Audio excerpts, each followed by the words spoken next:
अंकिता, तुम्हें डांस करना नहीं आता? अंकिता नहीं, आहाना। अब whatever. You know what? मैं तो ट्रेन डांसर हूँ। मैंने तो वेस्टर्न डांस पे ट्रेनिंग ली है। हाँ तो हम भी करेंगे और आजकल इंटरनेट पे सब होता है, हम सीख जाएंगे। और तुम ऐसा क्यों कह रही कि तुम्हें डांस नहीं आता? इतना अच्छा डांस तो किया था तुमने और डबल रोल वाली आजी ने, याद है? हाँ सर, लेकिन वो थोड़ा अलग टाइप का डांस था, मतलब इंडियन डांस था। मुझे वैसे ही डांस आता है। हम इंडियन डांस कर लेंगे। We'll do a good Indian dance. Best of luck. जाओ जाओ, तुम्हें प्रैक्टिस की जरूरत है, हम तो कर लेंगे। ओके। नरेन, नवीन खोली आवडली का? कंफर्टेबल हो? More than comfortable. अगर मुझे पहले पता होता ना तो कब का शिफ्ट हो गया होता, है ना? अरे लेकिन मैं अपनी एक बहुत इंपॉर्टेंट चीज भूल गया अपने पुराने रूम में। कौन सी चीज? मिल गई। तो किन्नरी की आवाज है।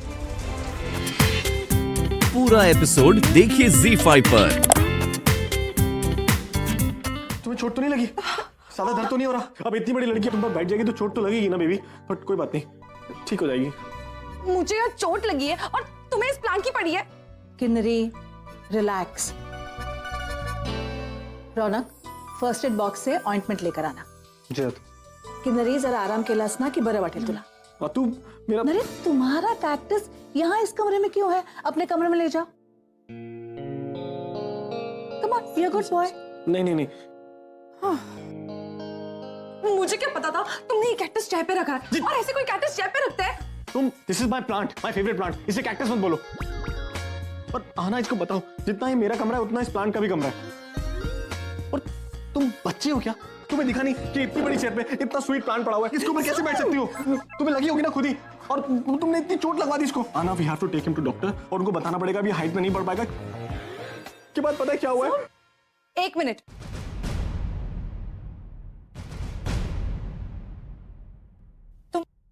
तुम मुझ पर हंस रही थी? किन्नरी, मैं तुम पर नहीं हंस रही थी, मैं नरेन सर की बातों पर हंस रही थी। और कुछ शट अप। ज्यादा इनोसेंट बनने की कोशिश मत करना। मुझे इतना पेन हो रहा है और तुम्हें बड़ा मजा आ रहा है ना? किन्नरी, मुझ पर हंसना बहुत महंगा पड़ेगा आज तुम्हें।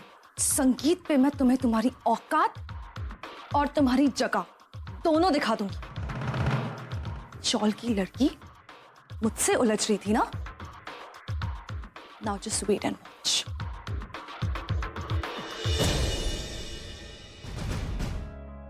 हेलो, क्या जरूरत थी मुझे इन सब फालतू चीजों में फंसाने की? मुझे ये सब चीजें बिल्कुल पसंद नहीं है, फिर भी मैं वहां डांस कर रहा हूँ। हाँ, लुक एट यू। तुम्हें पसंद है ना ये सब चीजें? तो क्या टाइम पास कर रही हो तुम फोन पर? तुम्हें पता है ना कि मैं डांस नहीं कर सकती। मुझे कितना दर्द हो रहा है। तो मैं बेवकूफ हूँ क्या जो वहां पर डांस कर रहा आवाज हूँ? नीचे। इतनी ऊंची आवाज में बात करना मुझे आदत नहीं है। और वैसे भी ये संगीत वंगीत बनाने का मेरा कोई शौक नहीं है। ये शादी मेरे मर्जी से नहीं हो रही है। ये शादी इसलिए हो रही है क्योंकि तुम्हारी अत्तू चाहती है। एंड यू नो व्हाट, तुम्हारे से अच्छे 1000 लड़के मेरे आगे पीछे घूमते हैं। तो तुमसे कौन शादी करना चाहेगा? ओ हेलो मैडम, ये किसको बोल रही हो तुम जैसा लड़का? ऑफ कोर्स, तुम्हारी पूरी हिस्ट्री पता है मुझे। आती जाती हर लड़की पे तुम्हारा दिल फिसलता है ना। आफ्टर ऑल तुम्हारा कोई स्टैंडर्ड नहीं है। ओ, मेरा स्टैंडर्ड नहीं है? तुम्हारी क्लास और रेपुटेशन की बात करूं? अगर करूंगा ना तो यही शर्म से पानी पानी हो जाओगी। नागपुर में जो तुम्हारे चर्चे हैं ना, सब पता है मुझे। हाँ, मैं घर छोड़कर गई थी, चली गई थी अपने ड्राइवर के साथ। मगर वो जैसा भी है ना, तुमसे बहुत बेटर है। सिर्फ कंगाल था, पैसे नहीं थे उसके पास, तुम्हारे पास पैसे। बट यू नो व्हाट, तुम्हारे पास तो कोई स्टेटस ही नहीं है। तुम्हारी फैमिली का नाम है, स्टेटस भी है, और इसलिए तुम्हें मेरी जैसी लड़की मिली। वाह, तुम्हारी जैसी लड़की मुझे मिली? हाँ, मतलब प्यार उससे और शादी मुझसे? ऑफ कोर्स, क्योंकि वो सिर्फ मुझसे प्यार करता था। तुम्हारी तरह हर लड़की के पीछे नहीं भागता था। तो जाओ कर लो ना उससे शादी। इनफ। मुझे समझ में नहीं आ रहा कि हम ये चीजें डिस्कस क्यों कर रहे हैं, क्योंकि हम दोनों को अपने अलावा हर चीज में इंटरेस्ट है। और वैसे भी ये शादी तुम मेरे बाप के पैसों के लिए और अपनी अत्तू के कहने पर कर रहे हो, और मैं ये शादी अपने माँ बाप की खुशी के लिए कर रही हूँ। क्योंकि अगर मैं ये शादी नहीं करती तो वो मेरी शादी करा के मुझे किसी गाँव में भेज देते, and then I wouldn't afford this. अच्छा हो यार तूने फोन किया। प्लीज यू नो, मैं ये बकवास कंपनी में यहाँ बोर हो रही थी। आना के बारे में जानने का, उसे समझने का यही सही मौका है। ये मौका फिर नहीं मिलेगा। सर टॉप से रेडी? ओके, मैं तुम्हें एग्जैक्टली बताता हूँ। सर मुझे आपसे कुछ पूछना है। हाँ पूछो, तुम्हारा कोई भी डाउट हो मुझे बताओ, मैं तुम्हें एग्जैक्टली बताता हूँ क्या करना है। 1 2 1 2 1 2 3 ऐसा है। ओके, थोड़ा स्टॉप हो रहा है। ओके, पर तुम्हारा डाउट बताओ क्या है। सर आप आहाना से फर्स्ट टाइम कहाँ मिले थे? क्या आहाना ही मुझसे पूछ रही है कि आहाना से मैं फर्स्ट टाइम कब मिला था? पागल तो मैं हूं ना। हाँ सर, लेकिन दरअसल है ना सर, मैंने ना ऐसे बहुत बार देखा है कि शादी के बाद अपने हस्बैंड्स भूल जाते हैं कि उनकी लव स्टोरी कैसे शुरू हुई थी। तो मुझे बस टेस्ट करना है कि आपको याद है कि रोमांस खत्म तो नहीं हुआ, ये चेक करना है ना तुम्हें। ठीक है, तुम्हें क्या लगता है कि मैं भूल जाऊंगा? नहीं, पर कम ऑन आना, वो मेरी जिंदगी का सबसे खास और इम्पोर्टेंट पल था। मैं कैसे भूल सकता हूँ? याद कराऊं? कॉलेज के क्लासरूम में हमारा रोल नंबर भी ऑलमोस्ट सेम था, 222 एंड 223। मैं तुम्हारे पीछे ही बैठा था और मैंने बोरिंग सा ओल्ड फैशन ओवरकोट पहना हुआ था और तुम्हें लगा कि मैं प्रोफेसर हूँ और तुमने मुझे तब से सर बुलाना शुरू कर दिया। और तुम्हें पिज्ज़ा एक्सप्रेस का याद है? तुमने सिंगल चीज़ पिज्ज़ा ऑर्डर किया था क्योंकि तुम्हें चीज़ पिज्ज़ा पसंद है और मैंने डबल चीज़ पिज्ज़ा ऑर्डर किया था। लेकिन जब ऑर्डर हम दोनों का साथ में आया था तुमने डबल वाला उठा लिया। हमारी इस बारे में बात भी हुई थी लेकिन मैंने तुम्हें खाने दिया। तुमने सिंगल इसलिए ऑर्डर किया होगा क्योंकि तुम शायद थोड़ी मोटी हो रही थी या... आपको जो भी पता है, मुझे प्लीज आहाना के बारे में जानना है, क्योंकि मुझे ऐसा लगता है मैं जितना उस लड़की को जान पाऊंगी नहीं शायद नरीन सर को समझ पाऊंगी या उन्हें समझा पाऊंगी। लेकिन आप जो भी जानते हैं आहाना के बारे में प्लीज मुझे बताइए। फ्रैंकली स्पीकिंग, हम भी उस लड़की के बारे में ज्यादा कुछ नहीं जानते। हाँ, बस इतना पता है कि आना नाम की कोई लड़की थी जिसे नरेन प्यार करता था। एट अ पॉइंट उसका मेजर एक्सीडेंट हो गया जिसमें वो चल बसी। ये सदमा नरेन बर्दाश्त नहीं कर पाया और उसकी यह हालत हो गई।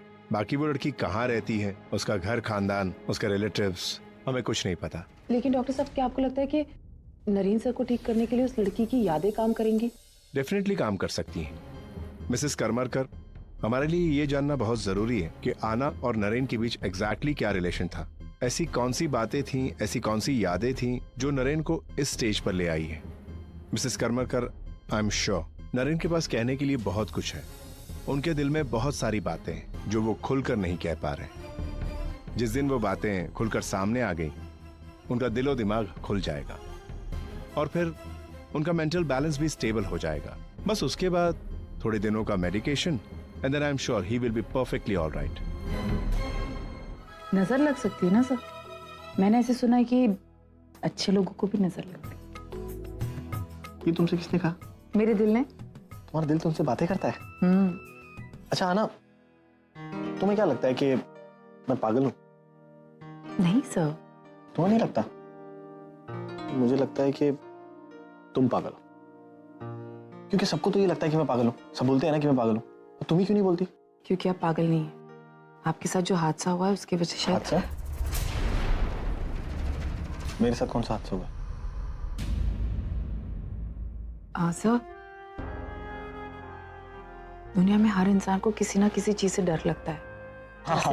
जैसे तुम्हें छिपकली से। कैसे चिल्लाती है छिपकली देखते ही? हाँ, मुझे डर लगता है, लेकिन आपको भी डर लगता है। मुझे नहीं डर लगता। मुझे हाँ, कैसे डर लगता लगता है? आपको भीड़ से डर लगता है, आपको कैमरा के फ्लैशलाइट से डर लगता है ना? हाँ, पर मुझे ऐसा क्यों लगता है? क्योंकि